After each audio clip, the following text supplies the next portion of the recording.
Assalamualaikum warahmatullahi wabarakatuh. Pada video kali ini saya akan menjelaskan terkait dengan tugas ya, yang beberapa waktu lalu saya bagikan di workshop 4, yaitu tentang gambar potongan. Dari ke-6 tugas itu saya ambil salah satu contoh, yaitu pada gambar deepstop, di mana di situ kita sajikan aturan untuk aturan pemotongan ya. Di sini sudah saya buatkan sebuah model yang kurang lebih hampir sama ya dengan tugas yang ada di workshop 4 pada gambar 417, yaitu deepstop, di mana pada aturan penyajian gambar potongan ya, bagaimana cara menyajikannya.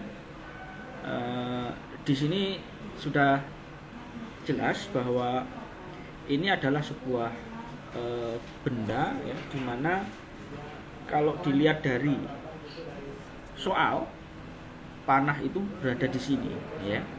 Jadi acuannya benda itu adalah pandangan depan, silahkan dilihat pada masing-masing soal, yaitu dari arah panah yang ditunjukkan. Nah, di sini terutama untuk yang 41.7 itu di sini ya, panah itu mengarah ke sana. Jadi artinya orang itu berdiri di sini ya, kita berdiri di sini kalau Anda bisa melihat kursor saya, kemudian memandang secara tegak lurus ke arah sana atau ke arah depan ya. Ini kita anggap sebagai pandangan depan. Nah, di dalam aturan penyajian potongan beberapa waktu yang lalu sudah dijelaskan bahwa kita tetapkan dulu garis potong ya. Kemudian bagian garis potong itu melewati apa saja yang nantinya bakal terpotong oleh garis potong yang kita tetapkan. Nah, di aturan penyajian gambar potong itu ada pengecualian, kecuali pada bagian-bagian ribs ya, atau penyangga.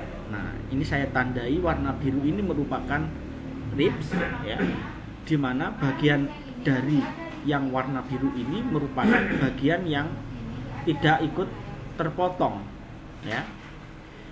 Jadi misalkan ini kita tetapkan, ini gambar pandangan depan ya, ini gambar pandangan depannya, ini bagian ribs ya. Kemudian kalau kita ingin menyajikan gambar potongan, fungsinya untuk menampilkan lubang yang ada di sini ya. Misalkan kita terapkan di pandangan atas. Nah, garis potong itu kan kita tarik dari sini ke sini,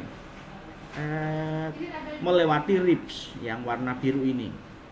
Cuman karena ada aturan kalau di gambar pemotongan ya, ribs itu pengecualian, artinya bagian ribs itu tidak diarsir pada gambar potongan. Jadi gambar potongan itu hanya mengarsir bagian-bagian potongan untuk benda yang warna kuning ini ya. Jadi warna biru yang merupakan ribs ini tidak ikut terarsir ya, seperti itu.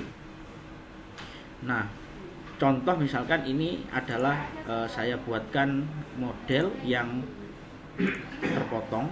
Nah, seperti ini. Kalau kita lihat dari sisi atas, nah ini kan garis potong, terlihatnya seperti ini, melewati ribs ya. Nah, aturan seperti ini ibaratkan yang warna biru adalah daerah arsiran ya.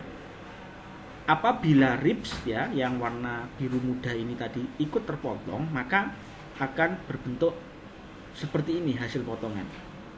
Nah, ini adalah contoh yang salah ya. Artinya untuk rib itu harus tidak diarsir ya. Artinya misalkan ini boleh saya geser untuk garis memotongnya, yaitu membentuk garis yang tidak membelah pada ribs ya, seperti itu.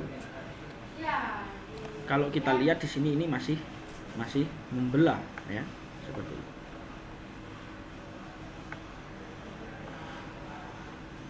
harusnya memang seperti ini. Nah, ini kita tarik sedikit saja, kemudian kalau dilihat dari sisi depan akan tampil seperti ini. Nah, garis biru ini merupakan arsiran, ya, seperti ini. Ya. Untuk lebih jelasnya, contoh benda kerja yang sudah kita gambarkan dalam gambar kerja,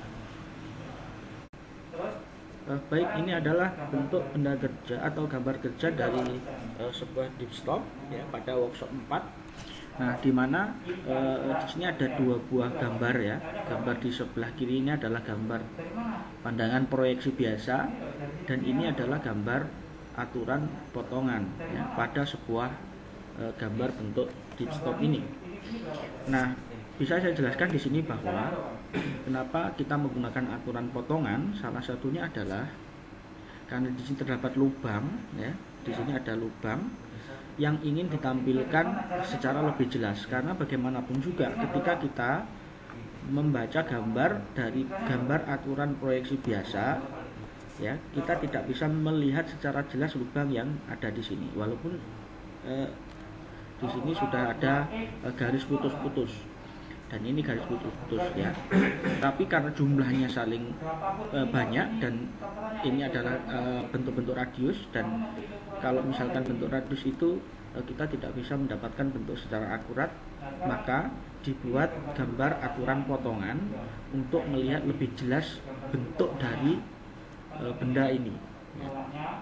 Nah, pada aturan potongan, ya, jelas tadi dijelaskan bahwa untuk bidang potongnya yang melewati di sini adalah potongan BB, ya, ini.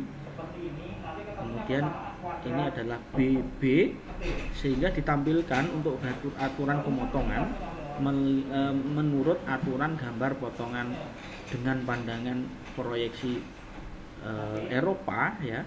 Jadi kalau misalkan ini ada panah seperti ini, berarti kita berdiri di sini dan kita melihat dari sisi di sini bentuk potongan dari garis yang dilewati itu seperti apa.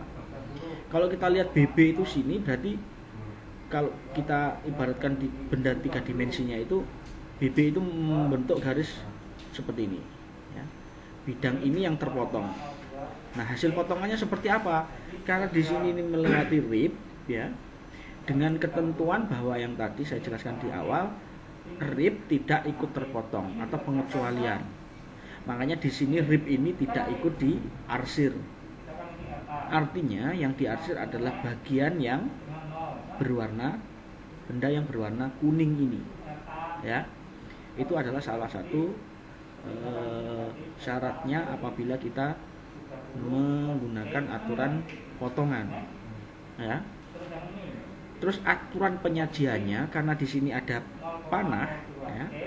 Jadi panahnya ini dilihat, kalau panahnya ini mengarah ke sana, kalau kita menggunakan aturan Eropa berarti sebaliknya, kita letakkan benda ini ada di sini, ya.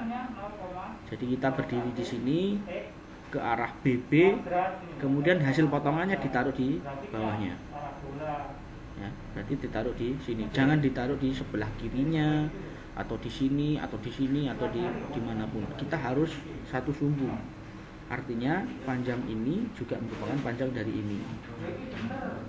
Lebar diameter itu ini, ya. Diameternya itu kalau kita lihat dari atas kan berbentuk seperti persegi, yaitu ini. Nah, kita tulis di sini potongan BB, atau kalau menggunakan bahasa Inggris section BB, ya.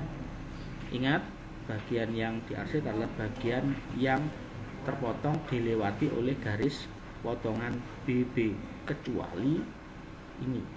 Ini adalah sebuah rib, yaitu di sini ini warna biru. Rib itu penyangga, ya. Dan Anda menggambar dalam bentuk gambar potongan, ya, sesuai dengan di soal. Kalau yang ini adalah gambar proyeksi sebagai pembanding, tidak perlu digambar. Apalagi gambar isometrinya, kalian nggak perlu menggambar gambar isometrinya. Yang gambar warna 3 dimensi ini nggak perlu digambar.